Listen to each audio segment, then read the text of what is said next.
मैं एक बात बोलना चाहूंगा। आज के दौर में जितने भी लोग मुझे ये सुन रहे हैं, जितने लोग ये आयोजित कर रहे हैं, किसी ना किसी रूप से वो बीमार हैं।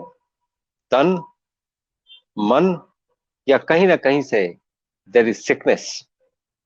और सिकनेस के लिए जो सुनील जी ने बात बोली वो हेल्थ की बातें थी। जब आप सिक पेशेंट को डील करते हो जैसे कैंसर, तो आपने दो बातें बड़ी अच्छी की कि आप न्यूक्लियर मेडिसिन के डॉक्टर हो, मैं डायग्नोस्टिक्स में हूं। और मॉडर्न मेडिसिन का सबसे अच्छा उपयोग डायग्नोस्टिक्स है। अगर आप डायग्नोज ही नहीं करोगे कि पेशेंट को प्रॉब्लम क्या है, तो ट्रीटमेंट कैसे करोगे या ट्रीटमेंट पे कैसे आओगे? ये आयुर्वेद के लोगों के लिए भी हम बहुत आसानी पैदा करते हैं कि हम एक डायग्नोसिस दे देते हैं आपको, ताकि आपका काम आसान हो जाए कि इसके बाद आप देखो कि आप इसको ट्रीट कैसे कर पाओगे। तो मैं डायग्नोस्टिक्स में हूं और मैं बहुत प्राउडली हूं, और मैं बहुत मानता हूं कि डायग्नोस्टिक्स बड़े जरूरी चीजें हैं। जब तक हम डायग्नोज नहीं करेंगे हमें पता नहीं चलेगा कि इस पेशेंट को एक्चुअली चल क्या रहा है अंदर से। जब डायग्नोज हो जाए फिर ट्रीटमेंट पे हिट कर सकते हैं। डायग्नोज करने के बाद हमने ये देखा कि जो कैंसर के पेशेंट से कभी ठीक नहीं होते हैं, तो हमने एक ये सोच के कि क्यों नहीं ठीक हो रहे हैं और हम कैसे ठीक कर पाएंगे, ये इतने सालों का बहुत जद्दोजहद अपने दिमाग में करने के बाद मैं इस नतीजे पे पहुंचा हूं कि मैंने सोचा कि मुझे ही बीड़ा लेना पड़ेगा, क्योंकि और कोई लेने के लिए तैयार नहीं था। मैंने इसके पहले, ये करने के पहले कई लोगों से बातें भी की, कई मेडिकल, सर्जिकल या रेडिएशन ऑन्कोलॉजिस्ट से बातें की। वो बातें वैसे करके उड़ा दिया करते थे क्योंकि उनके पास कोई ऐसा एक्सपीरियंस नहीं था। And I would call modern medicine doctors nutritionally blind. They are blind nutritionally, क्योंकि न्यूट्रिशन कभी पढ़ाया नहीं जाता है। सर और ये बड़ी अनफॉर्चुनेटली हम डॉक्टर से ही पूछते हैं कि क्या अवधेश खाया जी, जाए। जी। अवधेश जी, ये बड़ी जी। कठोर स्टेटमेंट है आपकी। आप पर एलोपैथी वाले केस कर देंगे। नहीं, वो इसलिए है कि हमारे पास न्यूट्रिशन का कोई चैप्टर नहीं है हमारे पूरे करिकुलम में। कहीं कोई चैप्टर नहीं है और ये गलत नहीं है। तो न्यूट्रिशनली ब्लाइंड हार्श जरूर होगा, लेकिन न्यूट्रिशनली हम अनभिज्ञ हैं कि न्यूट्रिशन से क्या क्या हो सकता है। ना हमारे कोर्सेज में कभी है, ना जिन लोगों ने ये कोर्सेज डिजाइन किए हैं। नॉर्मली ये कोर्स किसने डिजाइन किया है इस पे जाना जरूरी है। एनीवे, मैं उस पर नहीं हिट करना, बिकॉज मैं नॉर्मली नॉन कंट्रोवर्शियल रहा हूं और मैं वैसे ही रहना चाहता हूं। हमारा काम है पेशेंट को ठीक करना। तो डॉक्टर सुनील की बातों को थोड़ा आगे बढ़ाते हुए आप ये सोचेंगे कि हम कैंसर पेशेंट्स को रिवर्स कैसे कर रहे हैं, क्योंकि कई लोग ये पूछते हैं। तो खाना पीना तो लोगों को दिखता है कि हाँ, हम ये खाने के लिए दे रहे हैं और खाने से रिवर्स हो रहा है, लेकिन जो चीजें उनको नहीं दिखती हैं, जो चीजें टेंजिबल नहीं है, वो मैं आपको दिखाना चाहता हूँ। बॉडी में 5 लेयर्स हैं, एक ही लेयर दिखता है, द फिजिकल शीथ, जिसके ऊपर पूरा मॉडर्न मेडिसिन बेस्ड है। इस फिजिकल शीथ के नीचे ये अन्नमय कोश है। जो आपके आंखों से दिखता है वो अन्नमय कोश है। अन्नमय कोश के साथ प्राणमय कोश है जो हम टच करते हैं। Apart from the food that we give, हम प्राणमय कोश को भी टच करते हैं, जैसे योगा कराते हैं, ये कराते हैं। प्राण को लोग प्राणायाम को लोग सोचते हैं कि वो ब्रीदिंग से चलता है। Breathing is a very small part of प्राण। प्राण is vital force, the life force. Life force का बहुत स्मॉल पार्ट है ब्रीदिंग, जिससे प्राण को, जैसे मोटरसाइकिल को किक स्टार्ट किया जाता है, तो उसको किक स्टार्ट करने के लिए वायु चाहिए, तो वो किक स्टार्ट होती है। और प्राण को हम जब घुमाते हैं सब तरफ, प्राण का व्यायाम कराते हैं, उसको प्राणायाम कहते हैं। जो लोग कंफ्यूज करते हैं ब्रीदिंग से, तो अन्नमय कोश के बाद प्राणमय कोश, प्राणमय कोश के बाद मनोमय कोश, जहां पर मन की शुद्धि, ताकि हम किसी को गाली ना दें, सबके लिए थैंकफुल रहें। We have to be. मनोमय कोश को भी हम टच करते हैं। और मनोमय कोश के साथ उसके बाद विज्ञानमय कोश। मैं इसमें ये बोलना चाहूंगा विज्ञान लोगों को फिर कंट्रोवर्शियल लगेगा, मेरी थोड़ी बातें वैसी ही होती हैं। विज्ञान का पर्यायवाची शब्द साइंस नहीं है, बिल्कुल नहीं है, मैं आपको साइंटिफिकली प्रूव करूंगा।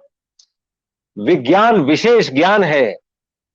जो ज्ञान आपको मिलता है ये 5 सेंसेस से मिलते हैं, the sense of sight, the sense of hearing, the sense of smell, the sense of taste and the sense of touch. इन्हीं 5 सेंसेस से ज्ञान मिलता है। और इन पांच सेंसेस से ज्ञान जो मिलता है वो मनन चिंतन के बाद जब आपको उसका ज्ञात होता है उसको विज्ञान कहते हैं। वो विशेष ज्ञान है, वो साइंस नहीं है। प्लीज, साइंस का पर्यायवाची शब्द विज्ञान नहीं है। डॉक्टर साहब प्रणाम, सच में आनंद आ गया। मतलब ये बात really hats off to you. मुझे लग रहा है ये एक बार तो हमको कभी इसी पे अलग से चर्चा करनी चाहिए। विज्ञान is not the science and science is not the विज्ञान। बहुत बड़ी बात आपने कही, ये आगे बढ़िए जी। तो विज्ञानमय कोश को हम टच करते हैं जब उसको मनन करवाते हैं और पाइनियल ग्लैंड को हम खोल रहे हैं। हम ये सभी पेशेंट्स का पाइनियल ग्लैंड खोलने की कोशिश कर रहे हैं कि पाइनियल ग्लैंड जितना कैल्सिफाइड है, हमारे पास साइंटिफिक प्रूफ है उसका। हम सबका पहले पाइनियल ग्लैंड का इवैल्यूएशन कराते हैं और कैसे कैसे हम उसको डीकैल्सिफाई कर रहे हैं, और हम देख रहे हैं कि जैसे जैसे वो डीकैल्सिफाई हो रहा है कैंसर रिग्रेस कर रहा है। ये एक बहुत बड़ा साइंटिफिक स्टेटमेंट है जिसपे मेरा पीएचडी भी बेस्ड है। मेरा पीएचडी भी इसी बात पे बेस्ड है कि हम डीकैल्सिफाई करके कैंसर को रिग्रेस कर रहे हैं। तो हम विज्ञानमय कोश जो मैं बात कर रहा था, उसके बाद आनंदमय कोश। जब आनंद की जो परिभाषा है वो मैं जरा फिर से परिभाषित करना चाहता हूं। आनंद इज नॉट हैप्पीनेस। प्लीज, अगर किसी को लगता है कि कोई संस्कृत या हिंदी के शब्द का पर्यायवाची शब्द किसी और लैंग्वेज में, मैं with due respect and regards to all जिनको सभी लैंग्वेजेस के पीएचडी और ज्ञाता भी इसको सुन रहे होंगे, मैं उनको भी बोलना चाहता हूं कि संस्कृत से काइंडली किसी और भाषा को प्लीज कंपेयर ना करें। आनंद की स्थिति वो होती है जो सुख और दुख को एक ही भाव से देखता है। सुख में भी भाव वही है, दुख में भाव वही है, उसके ऊपर जो उठता है उसको आनंद कहते हैं। तो वो आनंदमय कोश को हम टच करने का ट्राई करते हैं। तो जब तक ये सब कोशों को, क्योंकि लोगों को सिर्फ दिखता है कि खाने पीने से ठीक हो रहा है, लोगों को यही लगता है कि खाने पीने से ठीक हो गया। आप देखिए जो हम रात को म्यूजिक चलाते हैं ताकि पेशेंट ठीक से सो जाए, उसका तकिया निकालते हैं कि वो तकिया के बिना सोए।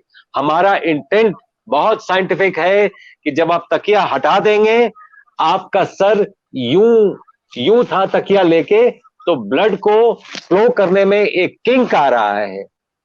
उस किंक को हमने हटा दिया, तकिया जब हटा दिया तो, ताकि ब्लड का फ्लो ब्रेन में ठीक हो, आपके पाइनियल ग्लैंड को ठीक से डीकैल्सिफाई कर पाए। एक सेकंड, मैं अपना अनुभव बताऊंगा। मुझे बहुत बार मैं जाता हूँ, मैं तो जब लेटता हूँ और सोना होता है तो मैं तकिया निकाल देता हूँ। तकिया निकालने के 5 मिनट बाद मैं सो जाता हूँ। मतलब 5 मिनट भी नहीं लगते, 5 मिनट ज्यादा कह दिए। मेरे से ऐसा होता है, बहुत बार ऐसा हुआ कि हम किसी कार्यक्रम में गए और वहां रात को रुके, तो डॉक्टर साहब थे मेरे साथ, एक सुप्रीम बराड़ जी, तो दोनों अपने बेड पे बैठे, लेट थोड़ा सा दीवार लगा के, मैं लेट गया। पहाड़ पे थे, ठंड थी। तो मैंने कहा डॉक्टर साहब क्या हाल चाल है? ये कहते मैंने अपना तकिया निकाल दिया। तकिया निकालने के बाद मैं सो गया और वो मुझे 2 मिनट बोलते रहे। उन्होंने मुझे सुबह कहा, यार तू अजीब आदमी है, मतलब सिर्फ घड़ी देख के आधे सेकंड में तो सो गया गहरी नींद में। तो ये पहली बार मुझे पता लगा। अच्छा, तो जो लोग सुन रहे हैं भैया, मोटे मोटे तकिए लेने वाले लोग, सोते समय तकिया निकालो। ओके अवधेश जी, कंटिन्यू, जारी रखिए। तो ये पॉस्चरल मेडिसिन का पार्ट है। जब आपको बोला जाता है कि आप बैठ के सुसु करें, तो ये पॉस्चरल मेडिसिन है। जब आप बैठते हैं इंडियन स्क्वाटिंग स्टाइल में तो प्रोस्टेट को मसाज करते हैं, प्रोस्टेट खुलता है। जिन लोगों का प्रोस्टेट बढ़ जाता है, जिनको यूरिन करने में प्रॉब्लम होता है, काश वो भारतीय तरीके से बैठ के अगर यूरिन करते तो प्रोस्टेट कभी नहीं बढ़ता। बात यह है कि हम भारतीयता से दूर जा रहे हैं और बीमारियों के पास जा रहे हैं। वापस भारतीयता में आना पड़ेगा, तब हमें यह बात समझ में आएगी। आज इसमें हम जो डॉक्टर साहब, इसमें जी स्पष्टीकरण दें, थोड़ा है तो ऐसे सुनने में अजीब सा, लेकिन अगर मूत्र विसर्जन के लिए पंजों के बाहर बैठा जाए तो वो ही उचित है पुरुष के लिए? जी, सबके लिए, नॉट ओनली पुरुष, सबके लिए, सबके लिए इंडियन स्क्वाटिंग स्टाइल में बैठना बहुत जरूरी है। क्योंकि आप अगर ठीक से देखें, जिन लोगों का प्रोस्टेट का एग्जामिनेशन किसी हॉस्पिटल में हुआ होगा, एक प्रोस्टेट का पोजीशन होता है जिसमें प्रोस्टेट को एग्जामिन किया जाता है पर रेक्टम उंगली डाल के। प्रोस्टेट उस समय एक्सपोज हो जाता है। वो कौन सा पोजीशन है? वो इंडियन स्क्वाटिंग पोजीशन है, जो बेड पे यू करके, जैसे आप मां के पेट में होते हैं वैसा ये करवाया जाता है। कभी आपने सोचा कि अगर किसी भी चीज के लिए मां के पास वापस जाना पड़ता है पूछने के लिए कि अब क्या करें, अब तो फंस गए हैं, आप हमेशा याद रखिए, अगर आप ये फीटल पोजीशन में सो जाते हैं, अगर कोई बात नहीं समझ में आ रही है, कोई समस्या है, फीटल पोजीशन में सो जाइए। आपको लगेगा सुबह सुबह कान में आपको समस्या का समाधान किसी ने बता दिया है। ये इतना पावरफुल पोजीशंस हैं। तो ये पॉस्चरल मेडिसिन के पार्ट हैं। हम इस पॉस्चर से बहुत कुछ सुधार रहे हैं। आप देखिए, ब्लड प्रेशर, ब्लड को प्रेशर चाहिए बॉडी में मूव करने के लिए, और ये संचालित मिड ब्रेन से होता है। अगर आपने तकिया ले लिया तो आपने वो किंक पैदा कर दिया, मिड ब्रेन में ही ब्लड नहीं जा रहा है, तो बॉडी को ब्लड प्रेशर बढ़ाना पड़ता है। जैसे ही तकिया हटा दिया आपने, ब्लड प्रेशर नॉर्मल हो गया। ये बातें कैसे समझ में आएंगी? अगर आपने तकिया हटा दिया, आप दोनों नाक आपके खुल जाते हैं, आप ज्यादा ऑक्सीजन ले पाते हैं। अगर कम ऑक्सीजन ले रहे हैं तो एक तो आपका नाक बजेगा, जिसको स्नोरिंग कहते हैं।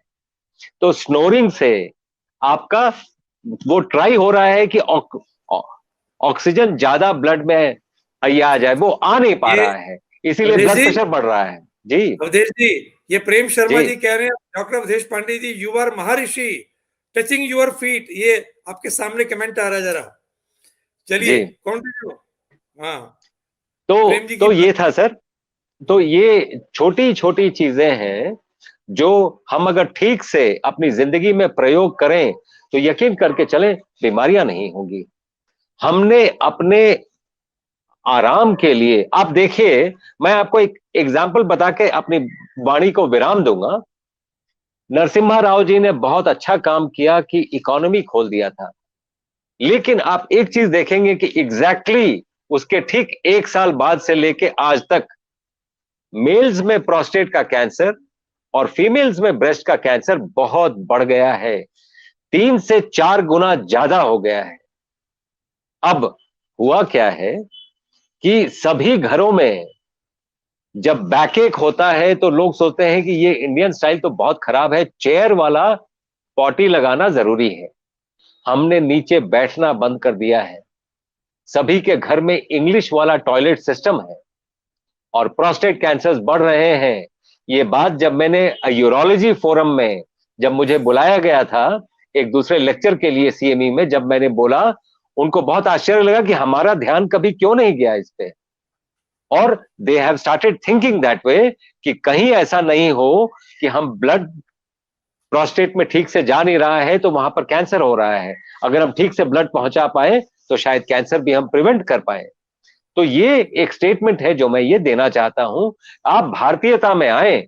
भारतीय लाइफस्टाइल जो है, इससे अच्छा लाइफस्टाइल शायद हम सोच भी नहीं सकते हैं।